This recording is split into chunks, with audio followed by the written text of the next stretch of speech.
I'm Lana Whited. Over my long career as an English teacher, I've learned a lot of important things about narrative. But one of the very most important concerns Joseph Campbell's idea of the monomyth, which is the focus for this lesson. We'll be talking about Joseph Campbell, establishing some vocabulary for this lesson, discussing the three divisions of the hero's journey, as well as the 17 stages that fall within those three divisions of the hero's journey, and applying Campbell's theories to the 2003 Disney film Finding Nemo. The term archetype comes from the psychology of Carl Jung, who's a 20th century Swiss psychologist. An archetype, according to Jung, is a pattern that is composed of individual characteristics. The monomyth comes from Campbell's book, The Hero with a Thousand Faces. It means the one myth. Mono, the prefix, means one. So you might think of it as similar to the One Ring in the Lord of the Rings series, this powerful ring which controls many other rings. It is important to note that Campbell borrowed this term from the Irish novelist James Joyce. Joyce uses the term in his novel Finnegan's Wake. The one myth refers to the archetype or pattern of the hero's journey, the narrative pattern of events and the flow, if you will, the up and down of the hero's journey. Within the monomyth, the linguist Claude Lévi-Strauss has uses the term mythemes to refer to the individual stages that might be combined or bundled into the monomyth. And I think that term will maybe make a little more sense when we get into the discussion of these individual stages. Archetype, monomyth, mytheme. Those are the important terms for this lesson. Joseph Campbell was an American professor of literature at Sarah Lawrence College, but in addition to literature, he was also interested in looking for connections in mythologies and in various religions, specifically in scriptural writings of the world. Those fields of study are called comparative mythology and comparative religion. He conducted extensive research, including scriptures such as not only those from the Judeo-Christian tradition, but many others. And he was studying Hindu scriptures when he began to think about patterns in hero myths across cultures. His theories about these patterns are influenced by archetypal psychology, the psychology of Jung, who again is responsible for the notion of the archetype, and also of Sigmund Freud. Campbell is the author of several books, and the one that is most important for this particular lesson is called The Hero with a Thousand Faces. It was published in 1949 and has never been out of print since its publication. You may not be able to see it well in the image of the hero with a thousand faces that's on this slide, but the face or the head, which is depicted on that cover, is composed of hundreds of smaller images of human beings from various cultures. So that is a face composed of multiple faces. You may want to visit an online bookseller and find that image, maybe download it and blow it up, and you'll get the full effect of that face composed of hundreds of other faces. Campbell gained influence in popular culture in the 1980s when George Lucas was really forthcoming in crediting his work and its influence on the Star Wars saga. And we'll talk about that more a little later in the lesson.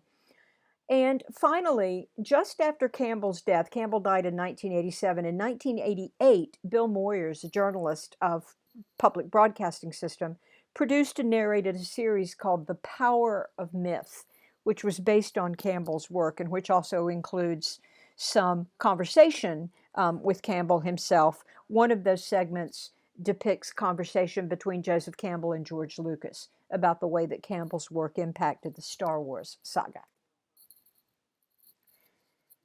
In order to focus our conversation, I like to use this quotation from Joseph Campbell.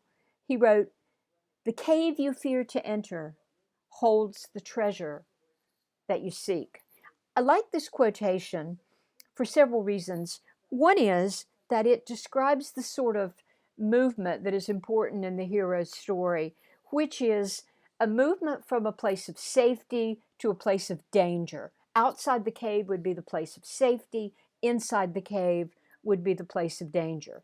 It's scary to enter the cave. There are unknowns about the cave, but the cave holds the treasure.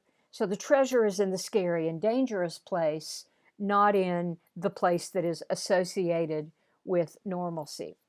In addition, when we talk about this pattern of the hero's journey, we'll talk about the movement from this normal world into a world of supernatural wonder or a world of adventure, and then back out into the world of everyday experience again. So that sort of in and out pattern, which is represented in this quotation, also seems appropriate to me.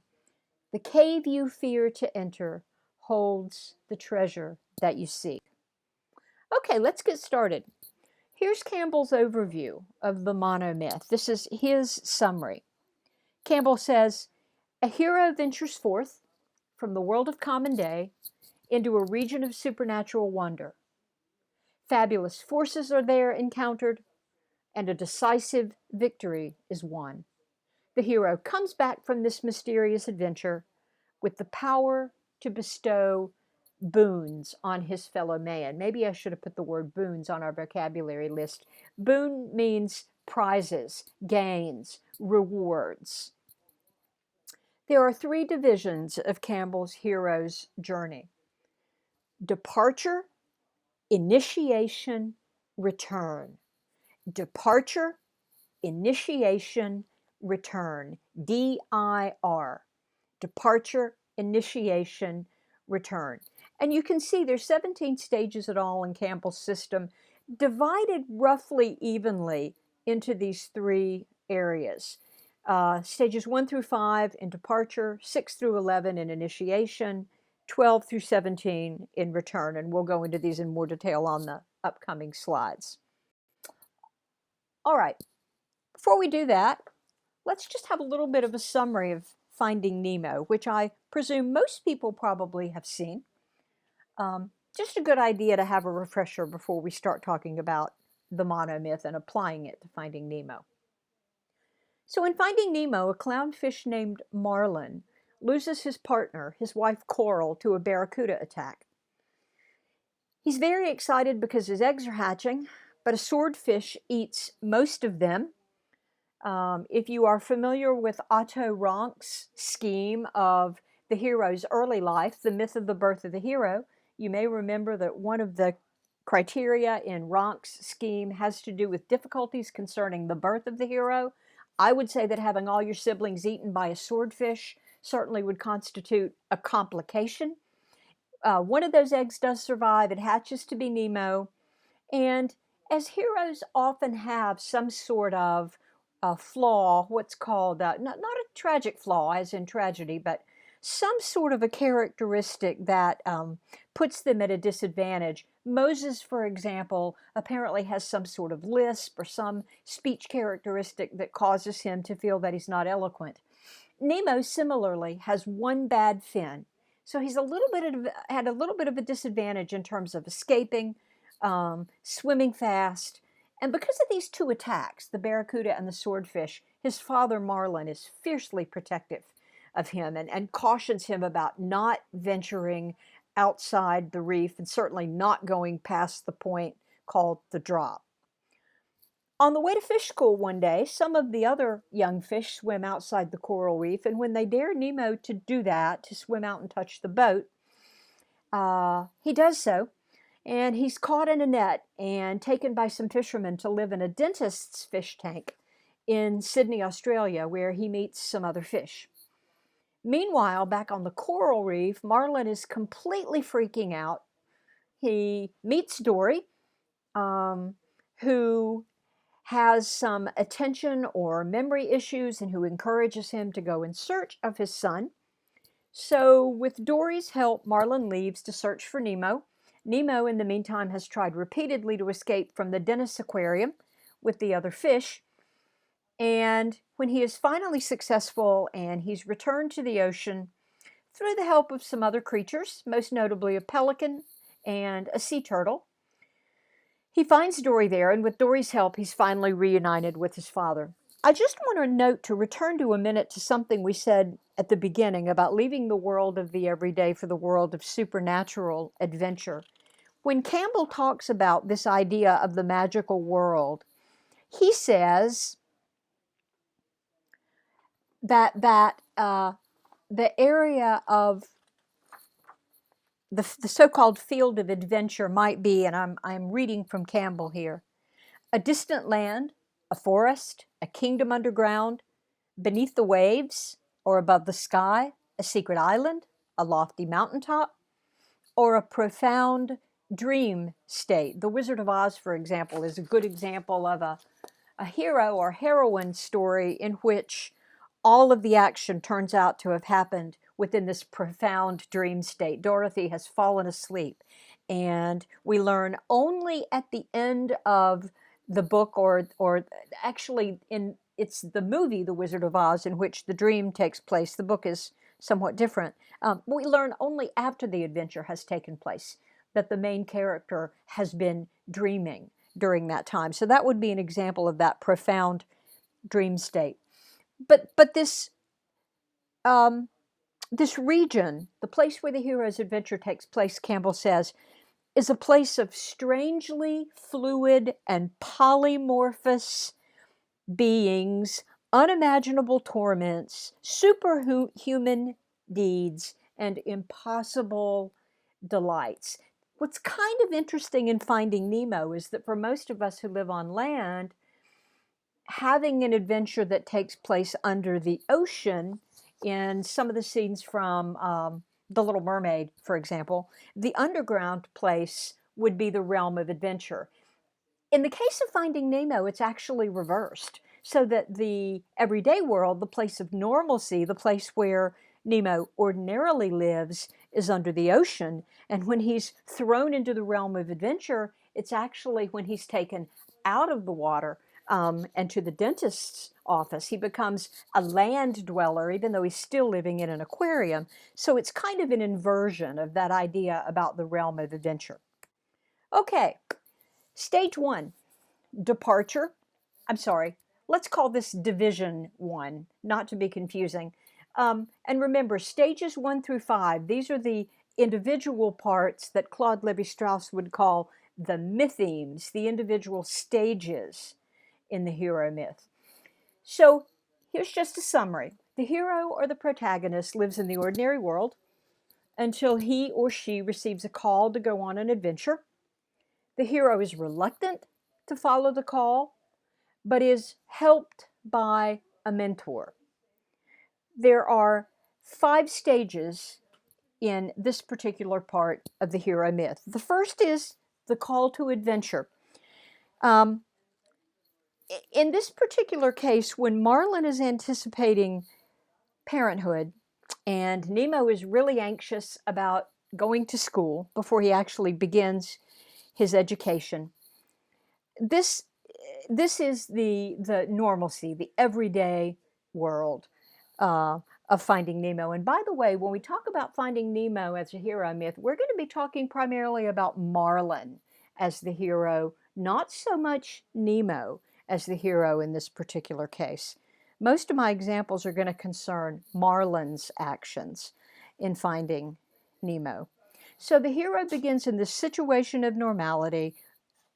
Marlin is anxious about parenthood, primarily because he's lost Nemo's mother. Nemo is anxious about school. This is the normal situation. And then suddenly Nemo disregards his father's advice, goes outside the coral reef area, is caught by the fishermen, and Marlin at that point receives his call to adventure, which is that he has to go outside the reef to rescue Nemo. One of the most easily recognizable portions of the monomyth is stage 2, which Campbell calls the refusal of the call. When God speaks to Moses in the burning bush, when he tells Moses to go to Egypt and rescue the Hebrew people from slavery, Moses' initial response is what? Who, me? You can't mean me. I don't even speak plainly. How can I persuade the Pharaoh to let the Hebrew people go? In the Fellowship of the Ring, when Gandalf comes to Frodo Baggins and he explains that Frodo has this destiny, has this task of taking the One Ring to Mordor, Frodo's response is, why did it have to happen in my time? Why could it not have happened in some other time? In other words, why me? Why do I have to do this? There are various reasons why the hero would have this kind of reaction. Fear is certainly one of the most common ones, and fear certainly is the reason that Marlin is reluctant to go out into the world of the larger ocean, certainly having lost Nemo's mother to a barracuda attack and having lost all the rest of his children to a swordfish. It's understandable that he would be frightened. But the hero might also refuse or be reluctant because of some sense of duty or obligation that keeps him where he is. He might be insecure or have some sense of inadequacy, such as Moses, about his ability to perform the task that he's supposed to perform. Or he might simply be so comfortable in his everyday world that he doesn't want to trade that for the dangers he anticipates in performing the task. I would say that Frodo is a good example of that last category because it's pretty clear that hobbits are fond of food. They like eating multiple times a day. For example, they have breakfast and second breakfast and 11s, another snack at 11 o'clock. They live in nice hobbit holes with fireplaces, and they're very fond of what we call creature comfort. So it might simply be that the hero is perfectly comfortable where he is and feels absolutely no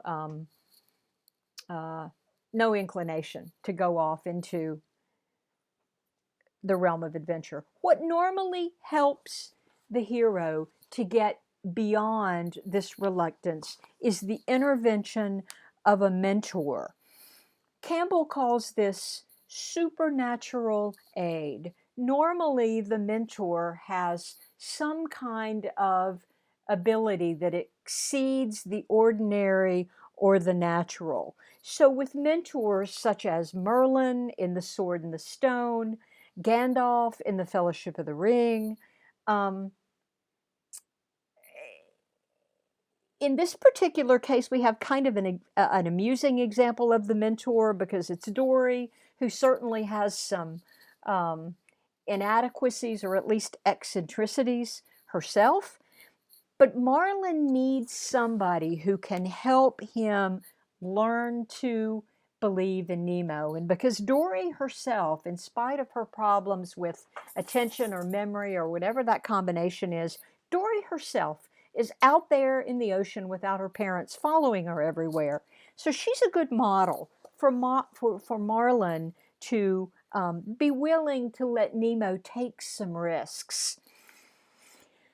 Consequently, we come to the point where the hero actually crosses into the field of adventure, leaves behind the limits of the world that he has known, and ventures into this unknown and dangerous realm where the rules and the limits are not known. And when Marlin finally leaves the reef, he leaves his comfort zone and he ventures out to follow the boat and to find Nemo. This is the stage that Campbell calls crossing the first threshold. Once the character crosses that threshold, he's in the field of adventure. There's no turning back at this point. In Peter Jackson's adaptation of the Lord of the Rings films, he very clearly marks this point when Frodo and Sam cross the threshold, when Sam stops in his tracks, and when Frodo turns around to see what's going on, Sam says, "When I take one more step, I will be farther from the Shire than I have ever been in my life." So Peter Jackson kind of underscores this idea of crossing the first threshold. Generally, fairly early in the field of adventure, there's some kind of an experience that represents the final separation between the hero's known world and the world where the adventures will take place. And by entering this particular stage, the hero indicates willingness to undergo a kind of a metamorphosis or transformation. And when the hero first enters this stage, he will probably encounter some kind of a danger or a setback. Campbell calls this the belly of the whale, and that metaphor comes, of course, from the story of Jonah, who was sort of running away from God, trying to get away from God's call to preach to other people, and in the course of trying to get away, is swallowed by the whale, spends 3 days there, and only when Jonah finally decides, "Okay, God, I'll do what you're asking me to do," does the whale actually vomit Jonah out onto the beach so that he can go on in performing his task. Campbell says the belly of the whale is symbolically a worldwide womb image. Instead of the hero conquering or conciliating the power of the threshold, he is swallowed into the unknown and may temporarily appear to have died. Again, that's a more kind of symbolic death than literal death. The point is that there's a low point early in the adventure.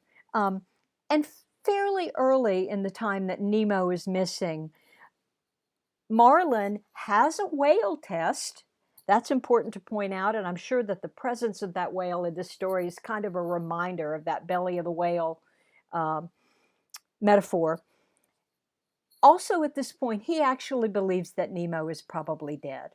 So that's a low point for Marlin at this particular point. Nemo, at the same time, has ended up in the dentist tank in Sydney, and he has some allies there, the other fish and the pelicans outside, who will help him later on. But he also has some enemies, and his enemies are primarily the little girl Darla, and in the ocean, the shark that he encounters. So the belly of the whale brings us to the end of the first of the 3 parts of Campbell's monomyth. Again, this is called departure. Stage 2 is called initiation, and we'll have kind of an overview of that at first, and then we'll go on to the separate stages of the initiation portion.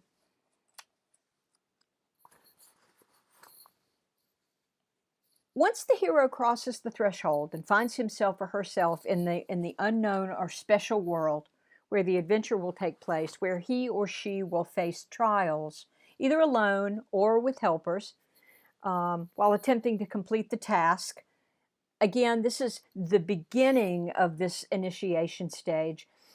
The hero is working his way or her way to what Campbell calls the innermost cave, and that metaphor, the idea of the cave, represents the central crisis of the adventure, what we might call the climax of the narrative, where the hero has to undergo some sort of ordeal by overcoming the main obstacle or the primary enemy, and subsequently undergoing what Campbell calls an apotheosis. That's a fancy word for transformation, some sort of a permanent change, after which he or she gains a boon or a reward. In some cases, in the story of Gilgamesh as an example, there may actually be some sort of an elixir or some sort of a magical plant that conveys magical properties.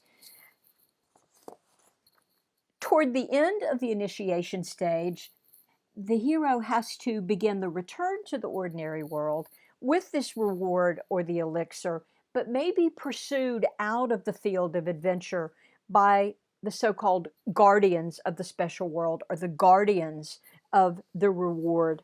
Um, the hero may be reluctant to return for various reasons, just as there are various reasons for the hero's reluctance to begin the adventure in the first place. And the hero may either have to be rescued from the field of adventure or forced to return by some kind of external intervention. The second stage of the second division of the hero's journey has 6 stages. Number 6 itself is the road of trials. 7, meeting with the goddess. 8, woman as temptress. 9, atonement with the father. 10, apotheosis. And 11, the ultimate boon. The road of trials might be taken as a kind of a general description for all of the initiation stage, because the hero during this portion of the monomyth is going to undergo a series of trials or tests in order to begin that important transformation that is going to reach its high point at the apotheosis. Often the hero will fail one or more of those tests. Often the tests occur in threes. And eventually the hero has to overcome those trials to move on to the next step in the trial. In the case of Finding Nemo, Marlin has to save Dory from a jellyfish, but the jellyfish also stings him, which is a setback. Crush helps him along through the currents, and during the time when Marlin is in Crush's company, he is also able to observe Crush's faith in his own son, and the fact that Crush allows his son to take risks, to ride the current, is the metaphor in Finding Nemo. And this is an important example for Marlin later on when he thinks about how this metaphor of riding the current, the idea of taking risks, applies to Nemo's maturation process as well. During these stages, during the test, Marlin occasionally has to recommit to his goal. He has to kind of redirect himself and refocus on the goal of finding Nemo. I'm going to say later on, when we talk about some important caveats concerning the monomyth, that all of the stages in Campbell's system don't necessarily apply to every hero myth. In the case of Finding Nemo, we're going to skip the stage called Meeting with the Goddess and Woman as Temptress. This is a children's story, not an adult hero myth. In some adult hero myths, the stages, these 2 particular stages, actually result in some sort of a sexual encounter. That may be a positive thing or a negative thing for the hero. But these are stages which, probably for obvious reasons, may be skipped in a hero story that's intended primarily for children. Atonement with the father is the stage during which the hero may confront his literal father, but more importantly, has to confront whatever holds the ultimate power in his life. In a lot of myths and stories, this is the father or some father figure who has life and death power. This particular point is the center point of the journey. It's stage 9 of a 17-stage model. All the previous steps have been moving toward this development, and all the ones that follow move out of this development of atonement with the father. Sometimes this step is treated symbolically in the hero myth by an encounter with some kind of a male entity. Doesn't even have to be a male, just someone or something with incredible power, according to Campbell. And Campbell says atonement, the concept of atonement, which obviously has religious connotations, consists in no more than the abandonment of that self-generated double monster, the dragon thought to be God and the dragon thought to be sin. But this requires an abandonment of the attachment to ego itself. And that is what is difficult. One must have faith that the Father is merciful, and then a reliance on that mercy. Now, in the Middle Ages, in stories like the Arthurian legends or the story of Beowulf, that devil certainly has religious connotations due to its association with sin. Again, in some cases, this confrontation might just be with a powerful physical being. But the point of the hero going to meet the Father is for the hero to fully open his soul, and so that he can move on toward a kind of an understanding of the world that is a more mature understanding of the world. And when the hero has that realization, that more mature understanding, he has reached the apotheosis stage, the point of realization, the achievement of the greater understanding. And armed with this new knowledge and this new perception, the hero then can get ready for the most difficult part of the adventure. Campbell writes, "Those who know not only that the everlasting lies in them, but that what they and all things really are is the everlasting, dwell in the groves of the wish-fulfilling trees, drink the brew of immortality, and listen everywhere to the unheard music of eternal concord." When I think about this transformation, this idea of apotheosis, I think about Gilgamesh's meeting with Utnapishtim in the Epic of Gilgamesh, and how Gilgamesh, once he returns to Uruk, sees that city with different eyes from the eyes with which he sees it in the opening of the epic. In the opening of the epic, he's describing the buildings of the city almost as though he's showing a tourist around in Uruk. At the end of the epic, he talks about that city with pride and in such a way that makes clear that he realizes that whatever immortality he might be able to achieve is represented in whatever he has been able to do for his people. He undergoes that kind of transformation.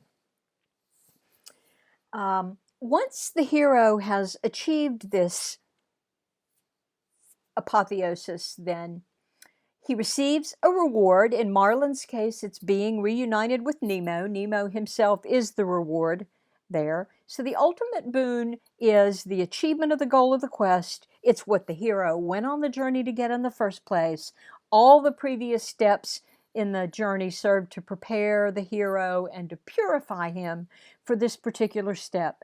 And in many myths, the boon itself is not necessarily something as tangible as a little clownfish, but something like the elixir of life, a plant that conveys immortality, the Holy Grail, something that is transcendent.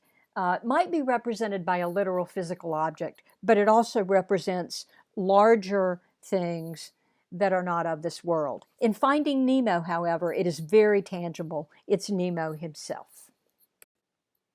That brings us to the third division of the monomyth, and that is what Campbell calls return. In this particular part, the hero crosses back over that threshold, back into the ordinary world, returning with the treasure that he has gained, which he may now use for the betterment of other people. And there's evidence that the hero has been transformed by this adventure and gained wisdom or spiritual power over both the ordinary world and the transcendent or special or magical world of adventure. At the beginning of that stage, however, there is a kind of a repeat of the refusal of the call, when the hero is re-asked the dramatic question, will you do this?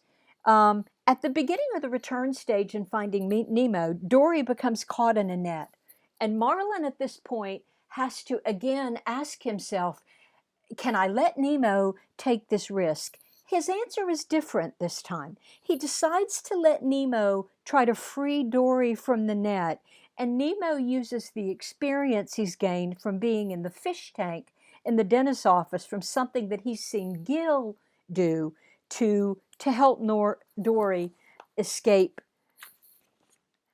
from the net. The magic flight in the case of Finding Nemo then would be freeing Dory from the net and all of them returning to the reef, to the place of safety. Note that the magic flight might be just as dangerous and adventurous in returning from the journey as it was to go on it in the first place. Campbell says that if the hero in his triumph has won the blessing of some god or goddess, then on the return to the world, the final stage of the adventure is supported by all the powers of the supernatural patron.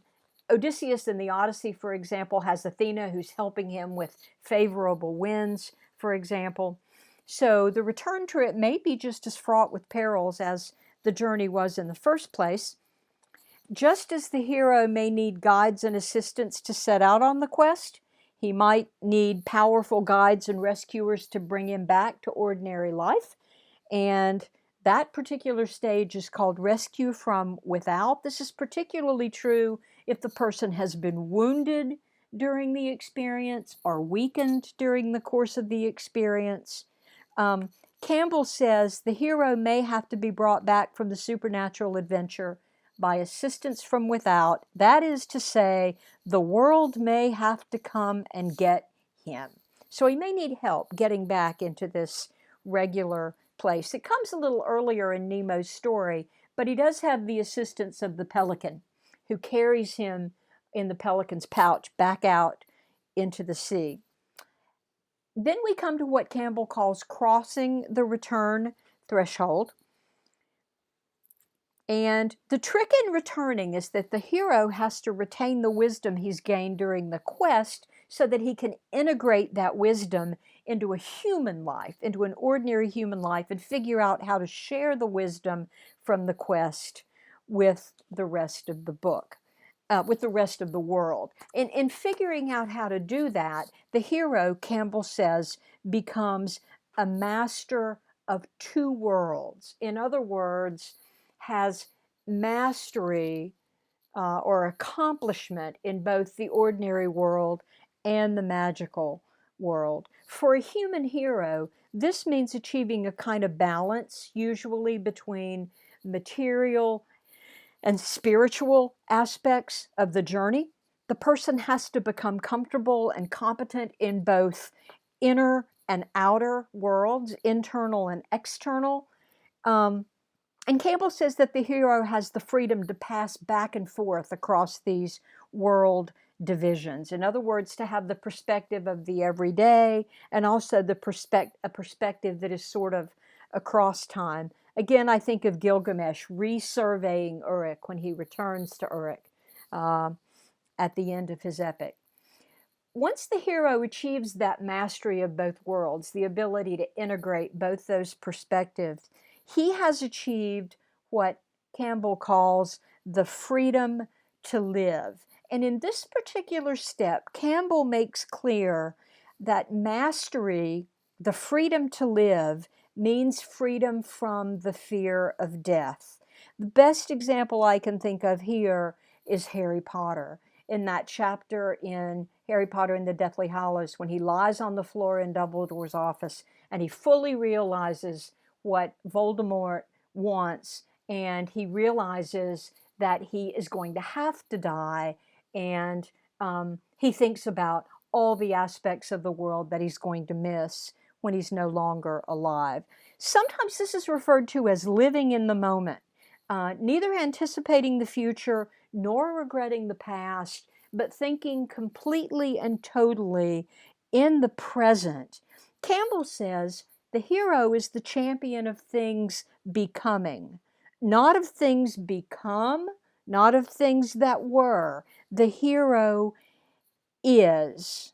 The Bible says, before Abraham was, I am. And over in Scripture, God says, I am. The emphasis there is on the present tense. So the hero, in achieving the freedom to live, is achieving that I am kind of state. This is a diagram of Campbell's complete monomyth in all of its 17 stages. The monomyth is depicted in two different ways. Sometimes we move through it in a counterclockwise direction, as with this particular diagram. That's the one, frankly, that I'm used to, so that we start with the call to adventure at about where 11 o'clock would be, and we move counterclockwise back to the beginning. Some diagrams depict it in the opposite way. I would recommend, as you're getting familiar with Campbell's diagram, you may start with this more simplified version of the monomyth, in which we move through some stages that are grouped together because they are related to each other. For example, moving out of the everyday world, we have the call to adventure, which represents the disruption of the hero's everyday life and his or her awakening to the task that lies ahead.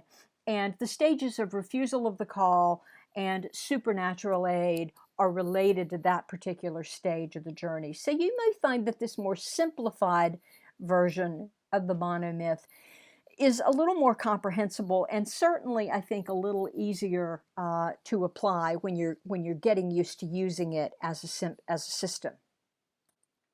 I did promise to mention a few caveats about how we apply the monomyth to literature, and there are 3 or 4 of those. First of all, not all hero stories contain all 17 stages.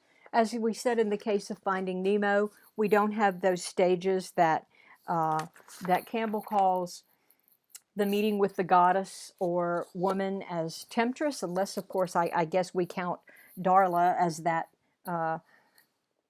woman as temptress. I don't frankly see that connection myself.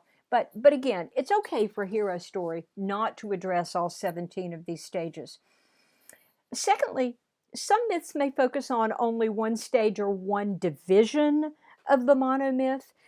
In Otto Rank's scheme or archetype of the hero, he's looking primarily at the hero's early life. So we may look at one particular part of the monomyth and not the entire thing. Some myths may present the stages in a different order from the order that Campbell suggests. And finally, in a multi-volume hero myth, such as the Harry Potter series, the narrative cycle has 2 layers. We can talk about the movement in every individual volume, the way that each volume follows its own narrative flow, a kind of a mini monomyth, I suppose. But we can also look at the pattern that applies to the overall saga. So we can talk about the narrative shape of book 1 or the narrative shape of book 2, but we also can talk about the narrative shape of the entire Harry Potter saga, starting with our introduction to the Dursleys and ending with the epilogue at the end of Harry Potter and the Deathly Hallows.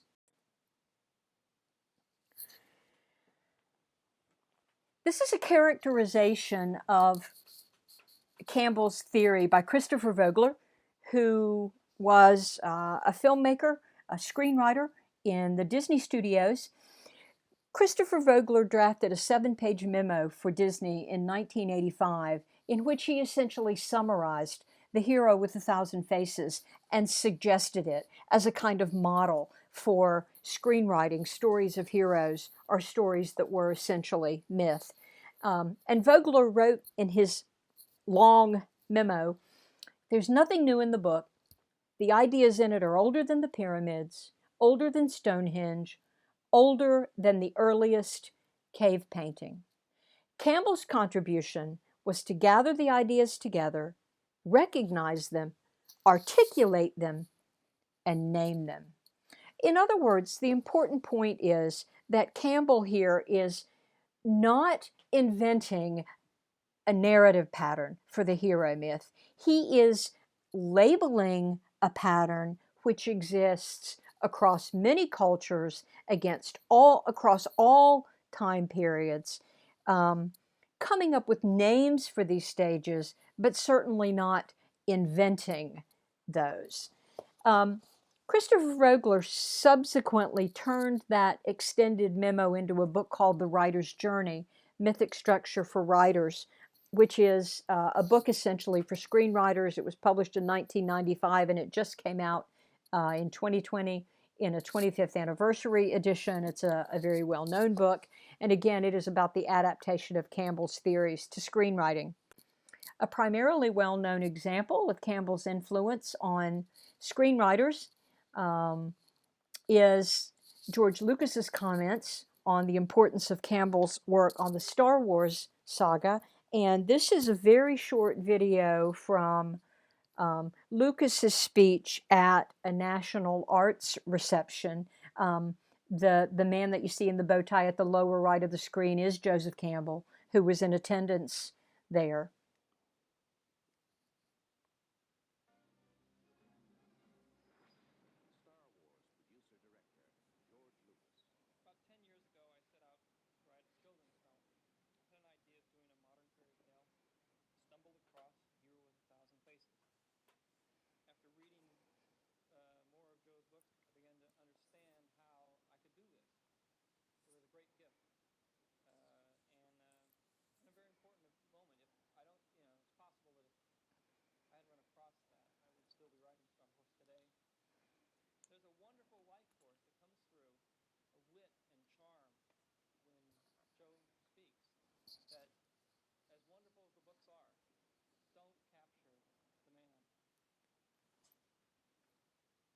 He didn't go on to the very last sentence in the quotation that I put on the slide, but I think it's important to include it.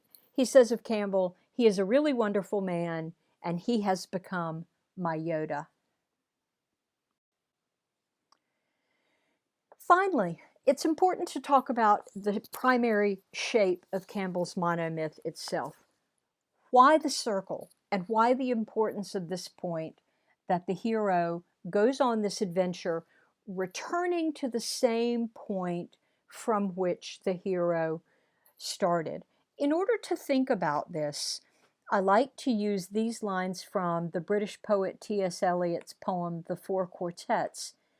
"We shall not cease from exploration, and the end of all our exploring will be to arrive where we started and know the place for the first time." Again, these lines make me think of Gilgamesh and the difference between Gilgamesh at the beginning of his epic, describing Uruk almost in a bragging kind of way, almost viewing that city as a kind of a tribute to him, and the Gilgamesh who has lost his friend Enkidu, who has been told by Siduri that the gods have kept immortality for themselves, who has had his conversation with the immortal one at the end of his epic, who has finally found this plant that is supposed to convey immortality again and then lost it when it was eaten by the snake and he fell asleep and couldn't stay awake for 7 nights in a row. The Gilgamesh who returns home to Uruk, a changed person, a person of new insight, new perception, a person who has had the apotheosis that Campbell describes, who's become the master of two worlds, and who comes back to Uruk and views it with more mature eyes, more enlightened eyes, and who has a kind of an understanding of that place that is much more complex than his understanding of it at the beginning of the epic. We shall not cease from exploration, and the end of all our exploring will be to arrive where we started and know the place for the first time.